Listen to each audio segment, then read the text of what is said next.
What's going on, guys? We finally are getting back to the 2550 Les Paul repair. This is part 5.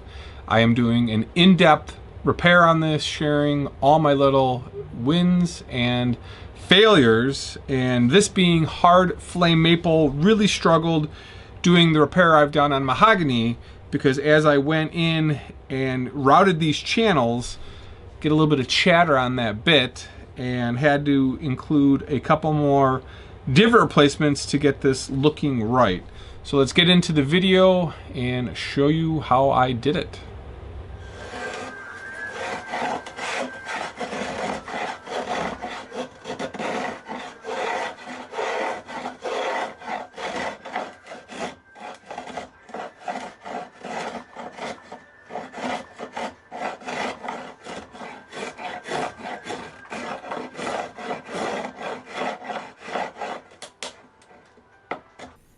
So when you're carving a maple neck, it's really hard. These spoke shaves don't work all that well. You're actually better off using a file. It just takes a little bit longer. So the Dragon file from StewMac is really nice. And then I set up a custom jig to actually carve the neck above my workspace. See a picture of that here.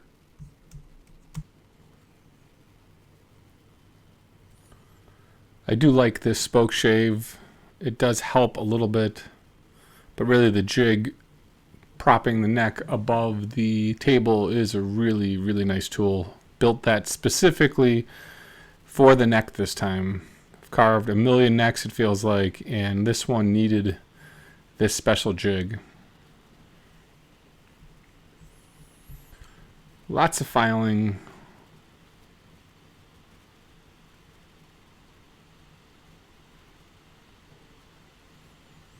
I have two of those heavy-duty rasps. One's, I think, called the Dragon rasp.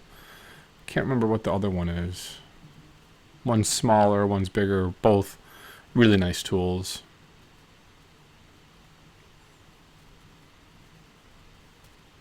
So then we've got the flap sander here, and on the other end we have the drum. And I've got my squirrel cage fan blowing out. And we're just going to sand the neck so it's pretty close. This is 120 grit sandpaper.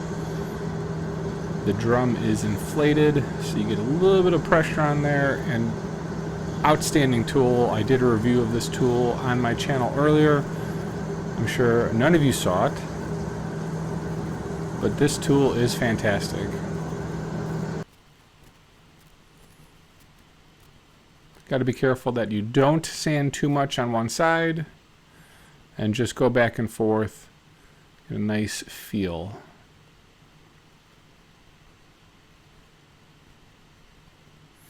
So I want to come back and lay out the volute. You can see my original 2550, and we're going to use a feeler gauge, neck angle gauge, and try and build the jig that holds that neck at the exact 90-degree angle, and we'll take it over to the spindle sander and sand that volute perfect.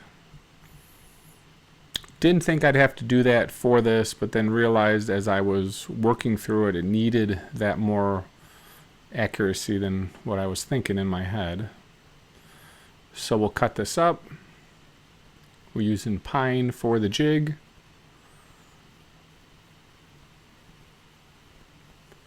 Screw it in, make sure it's at a 90-degree angle.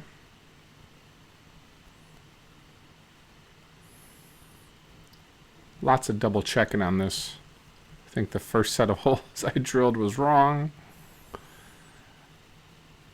But drawing some lines to make sure that the neck is even as we are positioning it. And so it's just a simple clamp that clamps one side of the neck and then another side, and that's about it. Needed some extra blocks for support. It was moving slightly, so this will keep it exactly at 90 degrees. We have the Wen drum sander that I just reviewed on my channel. Nice tool. big 3-inch drum, 80 grit. Just go slow and make sure you get that exact feel. All the necks are similar, but there are some nuances in sanding as I've played with a bunch of these.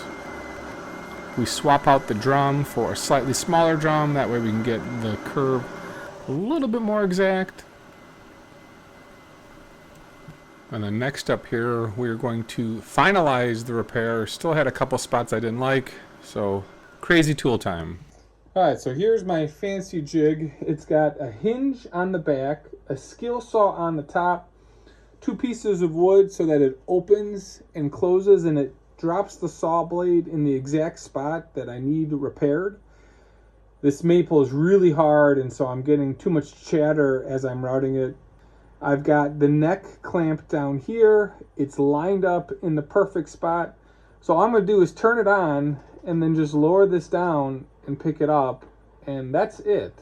And I should clean up that messy spot that has a little bit of glue, and I have control of the machine as it's running doing this.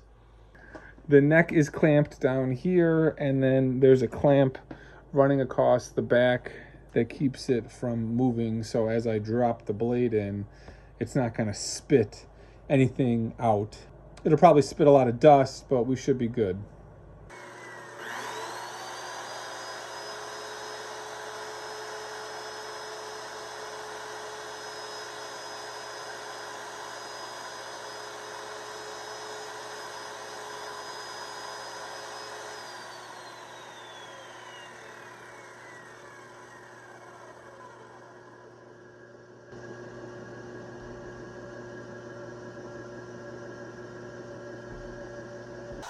Top of the headstock also had 2 spots that needed repair on each side. This is mind-racking as I was doing it. So we then went ahead and made the keys on my CNC. Had a little bit of trouble figuring out the exact radius, so I played a couple different ways to get it right. And then these maple keys are hard, so the first time I jammed one in, it didn't work, and I had to pull it out and cracked it, so I made about 10 more keys. Had to sand it down just slightly, and then we clamp it in and let it sit, and this is then a perfect patch. Clamp on the top and on the sides just to make sure it fits properly. And we let that sit for about 3 weeks. We came back and then started to chip away at it. And in my infinite wisdom, I should have just put this in a clamp and then cut it, but for some reason I just did it with my hand, which is stupid. I think I was just really worried about getting any damage or dents on the neck. So here we're cutting the key just so it's easier to chip away at it. A couple different methods of shaving this down. I wanted to be really careful to not rip out anything. So I sawed some of it, I chipped away at some of it. The worst thing to do is to get that key to tear out, and then you got another gap to fill. So this is sort of the toothpick method of putting this back together. I think if I had to do it again, I might do it differently, but I'm not still sure how I would do it. I think I spent a lot of time thinking about this repair and how to get it so that those ebony strips match up, and then the maple is the filler and the ebony is the core. So then that toothpick methodology sort of holds it back together, and with a new fretboard we should be good. So we'll go back to the file here and file away at it, and now I've got a pretty clean repaired neck. There's that last key that I put in. And once we do the brown stain, we should be good. We'll go back live in the video for the finale here. All right, so we are getting close to done. The next part and next phase of this video are actually working on the fretboard. I've got the inlays from DePaul, got the Super 400 inlays, so I have to spec those out on my CNC and then run it.